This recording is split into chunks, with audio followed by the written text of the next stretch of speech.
Hey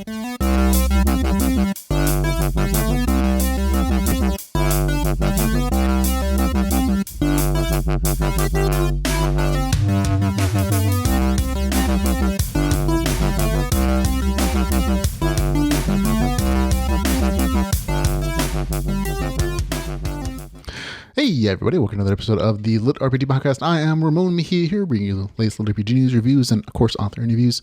This is episode number 82 of the podcast, and this week I have 5 new LitRPG reviews just for you, and this random thing roaming through the air. This week I have, again, just 5 new LitRPGs. It's a holiday week.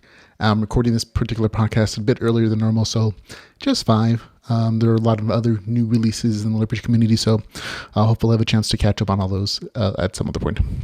Okay, but this week I'll be reviewing the Actuator, The Last Key, which is titled itself a LitRPG adventure. I'll get into my issues with that later. 2, the Conduit, Book 1 of Epic Online. After that, it'll be Bloody Crucible, Lone Wolf, a LitRPG series. After that, it'll be the Airship, a Futuristic Dungeon Core, which is the Laboratory Book 2. And then last, it's going to be Viridian Gate Online, the Imperial Legion, which is book 4 in that particular series. But of course, we begin our show, though, with LitRPG news.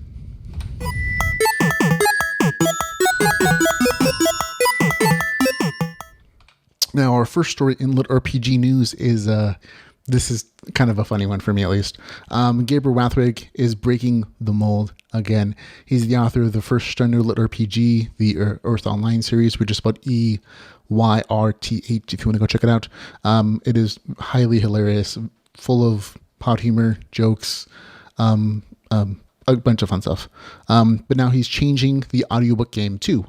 If you've read the series before, you know the author includes a playlist of music that goes along with each story. Like at the beginning of each chapter, there's a suggestion for like, oh, here's a track to get you in the mood for this particular chapter. And the author puts a lot of work into combining and kind of theming, creating a nice theme playlist for his story that you can listen along to as you're, reading the story. Some works for some people, doesn't work for other people.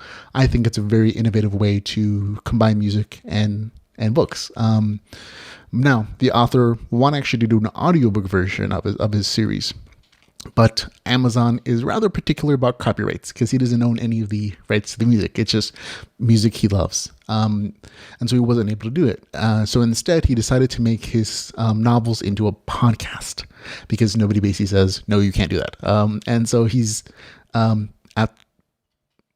he has each song playing before the chapter on the podcast episode, and then he reads his own story. And despite the unpolished nature of the recordings, it's very entertaining to listen to. One, because of the story itself, it's funny, but then also the author does some very interesting choices in his voice work for his characters, and he puts a lot of enthusiasm into it. So you can tell that it's kind of a passion project.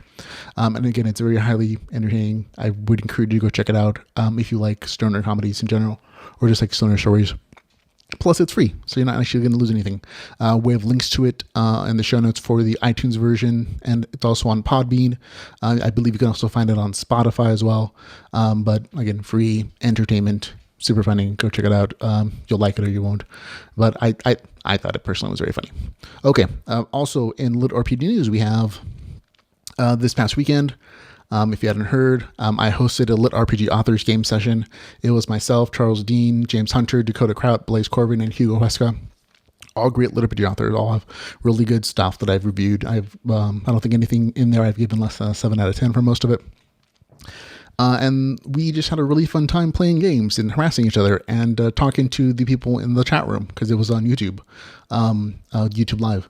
And so people were actually watching us as we played the game. We did 2 sections with like a trivia section and a discussion section where they had to like make up theories and convince the judges to choose them. Highly entertaining. Not so much for the game kind of because they're all just really fun guys with good personalities and we goofed on each other a lot. So I encourage you to go check it out. It's actually going to be episode number 81 of the podcast, which is why this one's 82. But you can also look at it on our website, YouTube page, or on the Facebook page. Really funny, hilarious stuff. I've actually watched it multiple times at this point just because it was that entertaining for me. And I was there. So very funny stuff. Okay, that's it for LitRPG news. These are a few other stories that are out now that I haven't had a chance to review or look at all. But I'm letting you know that they're out if you want to go check them out. We have Jonathan Brooks, who wrote Dungeon Player, a LitRPG dungeon core adventure. Sounds interesting just from the title. Haven't read it though. This one was actually a little bit of a surprise to catch on, mostly because the cover didn't change. This is Justin Miller's World Keeper. This is the second book in the series called The Dawn of an Era. I really enjoyed book one. I just almost missed this one because the cover is exactly the same, and he doesn't like put the new subtitle in his covers. So I just thought it was, my mind just assumed it was the first one, and I haven't heard any news about it coming out. So I'm letting you know if you like that first book. The second one is out. Also, the sixth book in the Imperial series is out called Under the Black Flag. Out now. Go check it out. I've had a few issues with like the more recent versions. Like, oh, that's getting a little, but okay, it's out. I can't remember if this is the third or fourth book. No, it's book 3, The Sand, that says on the cover. Eden's Gate, book 3, The Sands by Edward Brody is out currently. I enjoyed books 1 and 2. Very, very good story. Book 3 is out now. Now these ones are actually going to be out.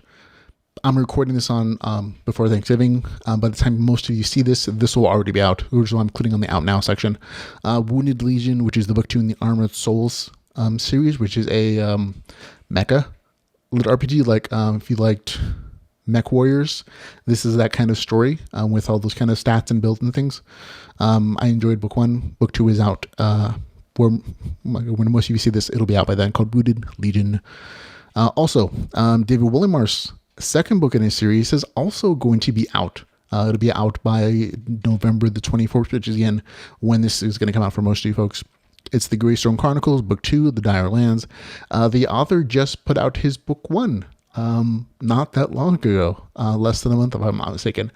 And it had some very good reviews. It also had a few not so great reviews where they were critical. My review came in the middle a little bit, but I had a good time with it, and I'm looking forward to reading book 2 when it pops up on Amazon, so go check it out. There are also a few new audiobooks out for you audiobook lovers for LitRPG. We have The Game with No Rules, book 4, the Perimeter Defense series is out as an audiobook, and also book 6 of The Way of the Shaman is also out as an audiobook, both Russian translation. So if you're into either one of the series, it looks like The Way of the Shaman is really catching up. I believe there's only another book or so in that series. So the audiobooks are catching up to the written versions. Okay, upcoming LitRPG. This is just when I read off the stories that are going to be coming out in the next month or two. So feel free to skip ahead if you want to, but there is a new addition to this particular list. On the 29th of November, it'll be The Gods of the Second World, the Weirdest Noob Adventure Book 3.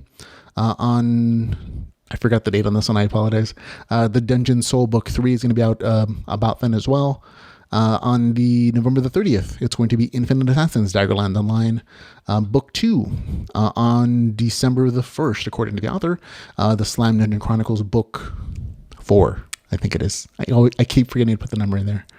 On the December the 2nd, we're actually going to have 2 versions of the story coming out. It's Daniel Schinohofen's Apocalypse Gate series. He's going to have 2 versions, an author's cut, which is very much going to be not safe for work. He said it's going to be very adult. But he's also going to be putting out a PG-16 edition, which is going to not be as graphic, apparently. And they're just going to be 2 different listings. The podcast is going to be reviewing both of them. I'm going to be reading the not safe for work version and doing a comparison to it with the PG-16 version. I'll let you know where the differences are. I assume the storyline is basically going to be the same, though. It just might have extra graphic content for the not safe for work version. On the December the 3rd, it's going to be The Land of the Predators, Chaos Seed Book 7. So we're all looking forward to that. Also, December the 4th, the Twilight Obelisk, Mirror World Book 4 is going to be out. On the December the 1st as well, Gia Killa's next book in the series, the Realm of Archon series, Book 6, is going to be out, called The Starry Skies of Darkon. So fans of that series will be looking forward to that one. The last book in the Emerelia series, I guess saga at this point, is going to be out on December the 5th. That's book 11 in that series. 11 great novels, and this is going to be the last one on December the 5th. Paternia Online Desert Storm, which is the 3rd book in that series by Don Chapman, is going to be out on December the 13th. And then into January. I know, we skipped from December 13th all the way to January 17th. I don't tell authors when to put their books out. It's going to be A Trap for the Potentate of the Dark Herbalist Book 3 is going to be out there on January the 17th. On the 24th of January, it'll be The Neuro. It's book 3 in the Neuro series called The Reapers.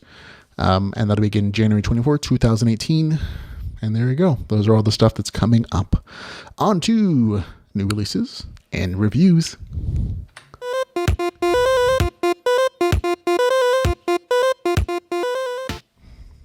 Hey, okay. First review is going to be The Actuator, The Last Key, a LitRPG adventure. Okay, this one's written by James Wymore. This is the 4th book in that series. It's called Actuator. There's a little 4 in there. There you go. It is 368 pages, $5.99. It is available on Kindle Unlimited. Now, I'm not going to read you the author's description, mostly because it really doesn't ultimately matter for the review. Basically, this is not LitRPG. That's the short of it. For some reason, the author or the publisher of this series wants to tag the story as LitRPG. It is not in any way, shape, or form. It really just seemed like a blatant attempt to cash in on a hot market at this point. I remember reading the first book a couple years ago. It was originally published in 2013. And even at that point, I was like, oh, is this because the description should be like, oh, a change in this world, it's some game-like world potentially, and I'm like, oh, okay, I'll give it a shot. But when I read it, I'm like, this is clearly not LitRPG, which is fine. At that point, it hadn't advertised itself as LitRPG, which is why I didn't review it at the time. But as of now, the entire series has been rebranded to include the title A LitRPG Adventure, which to me just seems again like a blatant attempt to as a money grab for the LitRPG community. Again, I have a screenshot here, if you guys want to check it out, of the original listing and how it was advertised back in 2013. Again, it says very clearly the Actuator, Fractured Earth, 2013. And again, no mention of LitRPG. Even the description sounds a little bit different. Like it was trying to decide which market it was going to go for. And again, this is a novel that's not just published from the author directly. It has an actual publisher.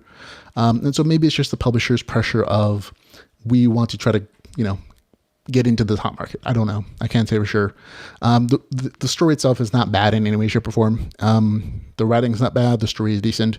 The main character travels through like different lands in this world. War Machine kind of warped reality and kind of created these little subdomains in different genres, some of which have like a game influence.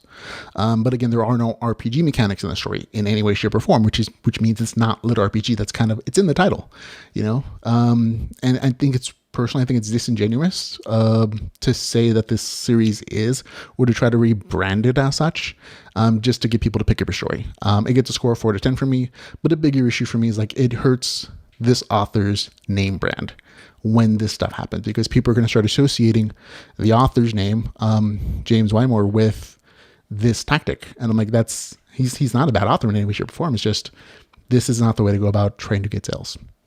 At least to me. So I'm going to get a score of 4 out of 10 for The Actuator, The Last Key, a LitRPG adventure. Okay. Next review is going to be from Eric Anderson for The Conduit. And apparently this is his first novel. First novel, I guess, he's ever written, I think, if I'm remembering correctly. And it's also the first novel in the Epic Online series. Okay. This one is 166 pages, according to Amazon. It is $2.99. It is available on Kindle Unlimited. I will read you the author's description. Eric Collins steps into a brand new virtual reality world, Epic Online. There, he meets allies and enemies, gains powers, and has his ass handed to him a few times. This is the author's take on the emergent genre, LitRPG. For those familiar with the genre, I'll skip that part.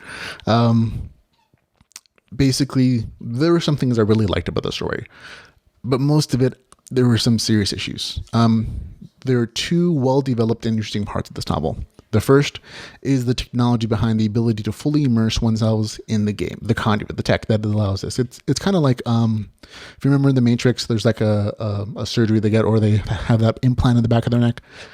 This is kind of describing the technical aspects of it behind that. And I like that part, because the sci-fi portion of it was very well researched. It felt plausible, and it even takes into account like some social stigma that may occur from people getting elective surgery to play a game. I thought it was really well done. And the second bit of the story that I thought was really nice was the magic system the author created for the main character. It uses a language-like system that has core words and modifiers that change spell effects. And I thought it was like nice and flexible. We could do a lot of things with it. And I enjoyed really seeing what the next magic word the main character learned was and how he used it. Very nice done again. Unfortunately, beyond those two things, the rest of the story feels very underdeveloped. And that's going to be the key word for this novel. Only one character felt like they had personality. Everyone else was really kind of flat. They had no background information to kind of inform you who they were. The RPG mechanics in the story exist. It's totally LitRPG, but they had very little depth outside of that magic system. There are levels, but they seem to kind of be handed out after every fight the main character had. It's just missing like a lot of details for what happens in the game. For example, there's no XP notifications, there's no damage notifications, there's no monster player health. And again, those things aren't required for it to be a LitRPG story. It's just that if you're going to use this kind of system with like levels and MMO mechanics, when you omit those things, those little small details, you're losing your ability to show relative strength between opponents, to give the reader the understanding about, is this a hard fight? Is this an easy fight? What are the benefits of the fight? What are the, like, giving them insight into the behind the scenes mechanics of the game. And that just, you lose an opportunity to create depth within the game mechanics. And that's just a writer's choice. I'm just saying that it's something that I thought could have been fleshed out a bit more. Now, in addition to that, there's also other things that happen in the story that I think, again, just with a little more development, could have been much better. For example, there's an attempt at town building, but it kind of feels forced and out of place. The main character saves this tent community of people from orcs, and within a few sentences, literally he goes from saving the town to suddenly being in charge of the village. And there's no setup, or there's no transitionary period. There's no game notification saying, oh, he's given ownership of the village. There was some like town village or meeting where all the NPCs decide that they want the main character in charge. It's just literally one paragraph he's saving them, and the next he's upgrading buildings, and the scouts are reporting to him like he's in charge. And there just wasn't development or setup for that particular situation, so it felt a little out of place. At the same time, again, that same thing of being undeveloped is part of the story structure, unfortunately. A lot of events in the story occur without any real setup. Player refugees appear and are just a part of the story suddenly, even though there's no deep detail about where they're coming from, or where that whole storyline is coming from. I understand that it's a setup for like later twists in the story. It's just that there's a lack of development and setup for it, and it feels awkward. And even though the story does take like a very interesting sci-fi twist near the very, very end, it doesn't do much for the story overall. A lot of the story just wasn't interesting because I never felt anything was really important or developed well. And again, this is not a bad story. I'm not saying that it is. It has a lot of good potential. It's just that much of it felt flat to me, especially the game mechanics, which is what I look forward to in LitRPGs. That it's an RPG world and I can understand how it works. And if I want to make my own character in that system, I have the knowledge, hopefully, to do so. And that just wasn't here in this case. For me, the sci-fi stuff at the end, the tech, the magic system, keep it from being like a meh, like being like, okay, boring. But it's not enough to get it to a good score, like a 7 out of 10. So for me, the Conduit Book 1 Epic Online gets a score of 6 out of 10. So there you go. Okay, on to our next story. The Bloody Crucible Lone Wolf LitRPG series, written by E.C. Chi. There you go, it's a fun name. This one is 315 pages, $2.99. It is available on Kindle Unlimited. I'll read you the author's description. Richard Wolfe McCall was a member of the U.S. Special Forces. The key term was. That's what it has written. When the last mission to stop and destroy a new type of weapon goes awry, he finds himself in a new world. Forced into a new world reminiscent of a video game he often played with his team, he must decide what he will do. Gods, factions, and empire hunting him. Who, why, where, and how he decides to fight will determine his fate, while the scars of the past continue to plague him. Okay. If I'm not mistaken, this is also a first novel for this author. And it shows in a lot of ways. Look, right off the bat, my biggest issue with this novel is the fact that it doesn't know what it wants to be. And it becomes very apparent very quickly in the novel. And I basically lost the interest in the story about midway through because some of the story choices that the author made. He I'll get you in a minute. But it becomes boring to me. The game mechanics are detailed, but later on you can tell they also tried to actually change them mid-story. And overall, those things made the story unentertaining for me. And like I said, I lost interest. I'm going to spoil some of the story because it requires an understanding of some of the details of the novel. And if you want to read this and you don't want spoilers, skip ahead. It gets a 5 out of 10. But I'm going to be talking about a few details in the story just to illustrate where the author kind of lost me. Okay, you've been warned. Okay, now the first 8% of this novel it almost reads like futuristic military fiction with the main character fighting in a far-flung future where the U.S. is at war with China for the second time. There's actually a pretty decent amount of world building in this section, describing world events, things that influence the main character's life, his backstory, and not badly written, right? In any way, shape, or form. Again, it's not LitRPG in any way, shape, or form. Like, there's literally no RPG mechanics. There's no game stuff. It's really about this war. And I almost feel like at some point the author was writing this and then he said, oh, I'm going to switch genres. Or he set it up as a bunch of backstory that doesn't really matter, because at the 8% mark in the story, the main character is transported to the game world and he stays there for the entire novel, which means all that backstory you just read doesn't mean diddly squat, because the main character never goes back there and it doesn't directly influence this new game world at all, which is something almost recurring theme in this novel, in that there's a bunch of story and a setup and the author kind of abandons it. It makes you feel like it didn't matter that you spent your time there. But I'll get into that. The only thing you really need to know from the first 8% of the novel is basically that the main character is a soldier, and he's using this new weapon, and it has unintended consequence of sending him to this game world. There you go. At the 9% mark, the main character is in like a character creation zone between worlds. It's not really explained, but there he makes an avatar. He has special abilities. That's really well done, because it gives you some details about the game world mechanics. And from there to about the 17% mark, when he's actually in the game world, he's figuring out how the world works, what are the rules of this world, and it's almost a survivalist story, where the main character is crafting tools, making shelters, fighting beasts in the wild for experience points, trapping stuff, and I actually kind of like that part. It was simple and it made sense, and I'm sad that it actually left it, to be honest. But it does. Every story has a transition. I don't have an issue with that. Now, at the 17% mark of the story, though, the story shifts, and it stops being that survival story, and it goes into the main character trying to stop slavers from taking a town, which is fine. I don't have a problem with that. The fighting sections that were really interesting, if a little exaggerated. The main character uses like a Rambo style guerrilla tactics to fight this huge army, and I'm like, okay, that it is what it is. It's not my favorite, but it's not bad at all either. But then at the 23% mark, this is where the problems start to occur, and you can kind of tell that the author is trying to retcon the story, because at the 23% mark of the novel, it shifts to the main character getting this weird quest to help a 50,000-year-old woman reconnect with her people, and some vague quest to get her to a temple.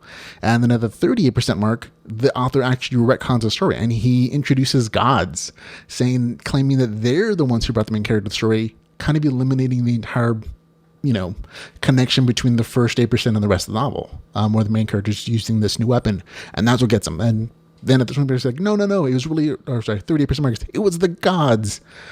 And that got me my first eye roll in this novel. Now, what really did it for me was at the 54% mark. Because, again, a little spoilery. After 30% mark, the main character again goes to the city. He helps get this woman there. There's a bunch of accusations and training and stuff. But he still has that main quest to basically get this woman to like some temple. Okay, so that's like the big focus of the story. And then just in the middle of the story, at the 54% mark, the author abandons that entire quest line, and it kind of makes you feel like the entire first half of the novel suddenly doesn't matter, and it's just kind of a frustrating situation for a reader, because you get invested in the characters, you get invested in the storyline, and then all of a sudden it just doesn't matter at all. At this point, the main character is literally just, for no reason whatsoever, he's accused of being a traitor, a murderer, a spy. He's kicked out of the village that he just saved, and from there on, it's just him killing stuff. Some stuff with goblins that doesn't really matter to the story. And even in the end of the story, it seems like the author even abandons the main character's perspective, because he shifts the point of view to other characters. And he even introduces new characters at the very end of the story, right before he ends it. And it just, again, it's just frustrating. As far as the game mechanics on the story go, they're there, and for the most part, they're rather detailed. But again, I think I mentioned at the beginning that the author kind of changed them. And he did this, I can only guess, because he basically understood, he realized that the way he set up the game mechanics with the stat and skill system was set up originally were very limiting, because he set them up in the very beginning. He very specifically says the only way to improve stats and skills is through the use of stat points and skill points that are gained by leveling, and that was it. Then later on, at like the 30 and 50% mark, he introduces new concepts. He's like, oh no, now there are progressive skills and magic that improve with use. So if you just have to practice them. And also conditioning, which lets stats being improved through chaining suddenly. And I'm like, okay, that's the author again kind of retconning his own rule system. And it's not a really big thing in of itself, but it kind of reflects that the story just seemed to have gotten away from the author. And he doesn't really know, he didn't really plan like where it was going in any way, shape, or form. And especially when it contradicts other already established world rules, it's a little frustrating for the reader. Overall, again, because the novel doesn't really know where it's going, I got kind of bored, because if the novel and the author doesn't know where the story is going, why should I invest? Especially if there's going to be like these huge plot twists that make everything you previously read seem like it was relevant. So there you go. I finished the story. I really did. It was kind of a slog though, because like I said, I lost interest at that point. For me, it gets a score of 5 out of 10. Once again, the Bloody Crucible, Lone Wolf, LitRPG series gets a score of 5 out of 10, kind of meh at this point. Okay, on to our next review. It's going to be The Airship, a futuristic dungeon core, the Laboratory Book 2, written by Skylar Grant. This one is 235 pages, $3.99. It is available on Kindle Unlimited. I'll read you the author's description. The core has been transferred to an airship crashed deep on the rim. There, Emma and Anna will encounter feuding factions, terrifying monstrosities, and new powered foes in need of becoming research experiments. With a badly damaged vessel, they must steal, scavenge, and fight for what they need to upgrade to survive. More upgrades, more insults, more science. Okay, that's the author's description. And just as a short summary, it's a fun story. It has all the dungeon expansion, research, and action of the first novel, only now it's set on a flying ship. So Emma, the main character, the artificial intelligence of the dungeon core, now she gets to explore the larger galaxy and the larger world. There's also new characters for the main character to experiment on. My favorite being Amy, who gets 3 personalities for the price of 1. So it's a fun character. There are a few spoilers ahead. So if you want to skip ahead, it's a 7 out of 10. But these are just a few details that I either really liked or didn't. Okay. There are a few things in the story that might bother some people. At the 90% mark, for some reason, the author decides to drop the main storyline. Like I said, overall, I enjoy the story. I'm not saying I didn't. It's just that it's a departure from what the author did in book 1, and it really is reminiscent of what he was doing in the Crucible short series, which is the author's other big LitRPG series. In that particular series, on a fairly regular basis, he would kind of just teleport his characters into like these mini games where they had different game mechanic rules, and it was just in that series, it was kind of a nice departure, because occasionally you're just like, oh, here's a break from the story, then when I'm in the adventure. It stands out a little bit more here because I wasn't expecting it. And again, at about the 90% mark, the author drops his main characters into a real-time strategy resource management minigame. And again, if you're either going to like it or you're going to hate it. It's really nothing in between. I personally enjoyed it. I like RTS games, but it really does just feel like a huge speed bump in the end of the novel. So you might just, if you don't like it, you can actually skip ahead of it till you get to the end. You're not going to miss much. And the end is also left pretty wide open. So if you're looking for a novel with a definite resolution to its plot, this is not that story. It's basically, it was kind of a cliffhanger. And it is what it is. Overall, this is an RPG adventure story. It's not this character-driven arc or anything like that. It really is just about action, adventure, upgrades to a dungeon, his experiments, seeing what upgrades he gets in the story. And as long as you understand that when you're reading it and you don't expect more, you probably have a good time. I did. For me, Airship, the Futuristic Dungeon Core, Laboratory Book 2, it gets a score of 7 out of 10. I enjoyed it. There you go. Okay, one more. This one is Viridian Gate Online, Imperial Legends, the Viridian Gate Archives, Book 4. Man, that is a mouthful in this series as a series name. I just call it VGO, Viridian Gate Online, Book 4. It's written by J.A. Hunter, also known as James A. Hunter. He also has another series, which he uses that other name for. This is the author, one of the authors we had on the LitRPG game day. So if you hear the name, this is his story. Okay, this one is 400 pages ish. As of this recording, Amazon doesn't have an actual page count, so I'm just going to say it's about 400 pages. It is priced at $4.99. It is available on Kindle Unlimited. Okay, I'll read you the author's description. In this timeline, it's December 2042. The Imperial Legion marches and war looms on the horizon. Jack Mitchell and his misfit crew of rebels never wanted to fight with the Empire, but the time for diplomacy has passed. Ruthless tech genius Robert Osmark is coming, and trailing behind him is a vast army determined to wipe out the Crimson Alliance from the face of Elgard. Impossibly, Jack has united the warring Merc Elf clans under his banner, and even with their aid, the Alliance is still badly outnumbered, and Osmark has some nasty tricks up his sleeves. And while the long-awaited battle unfolds, an ancient evil stirs in the heart of Viridian Gate Online. One that will change the game forever. So there you go. Okay, my overall review, yay, book 4. It's an enjoyable story. I have to say this is probably one of the best books in the series, just because every single book in the series seems to kind of refine the storyline, the characters, what people enjoy, and every single book just gets better for me. And I think part of why I like this one in particular so much is the fact that I understand the series' main villain, Osmark, better. There's a side story that they have to put out called the Artificer that tells Osmark's backstory, his origin story, basically. And he stopped being just this Bond-ish megalomaniac villain to me. He has depth, and I can almost empathize with the things that he does now. It's a really good, side story. And additionally, there are also some great new characters in the story that I really instantly loved. One being Jay Taylor, who's a contributor to the podcast community. He's a moderator for a lot of the Facebook groups for LitRPG. He's a beta reader for a ton of people. And he's also a supporter financially. Like he supports people's Patreons, LitRPG authors galore. And he's just overall a good guy. I had a chance to meet him personally when we were at DragonCon. And it was fun to see him named as a character. I'm not going to spoil what character it is, but once I saw it, it made me laugh so hard I couldn't help it.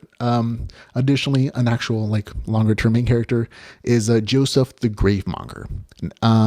Instantly just I see potential in his character and what he can do for the series as far as diversifying the game mechanics in it. And I'm not going to spoil who he is, but I strongly suspect that his inclusion is going to lead to another cool side story. Using different game mechanics for VGO. So I think that there's a lot of good story potential in just that main character. Just that new character, Joseph the Gravemonger. So keep an eye out for him. And overall in the story, there's all the RPG action you love, adventure, including good character progression, new skills, new abilities, new magic, whatever. There are some things that I'm on the fence about. Again, the author says it in his description. The game will change forever, and it's totally true.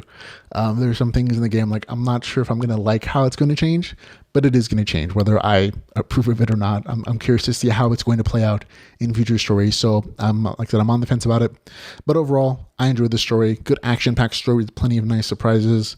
Viridian Gate Online, Imperial Legion, the Viridian Gate Archives Book 4, long title. It gets a score of 7 out of 10 for me. I had a good time with it. So thank you very much, James Hunter, for writing it. And that's it. I know, again, short episode, short week, holiday week, apparently, for a lot of people in the States. So happy Thanksgiving if you do that kind of thing, gobble, gobble.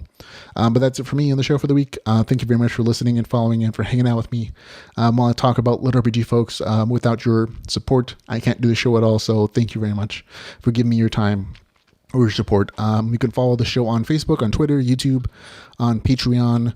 If you enjoy the podcast in any way, shape, or form and you want to support us, you can find out all the ways you do so at litrpgpodcast.com/support. But again, overall, folks, thanks for chilling out with me. I always have a good time going on and on about LitRPG, this community that I love. And I always want to thank you all for being a part of it, because without you, none of us authors could do it. So it only because of your support that a lot of us have been able to go from just readers to writers to even full-time writers sometimes. So thank you, everybody. Until we can hang out again, folks, remember to go read some LitRPG. Goodbye.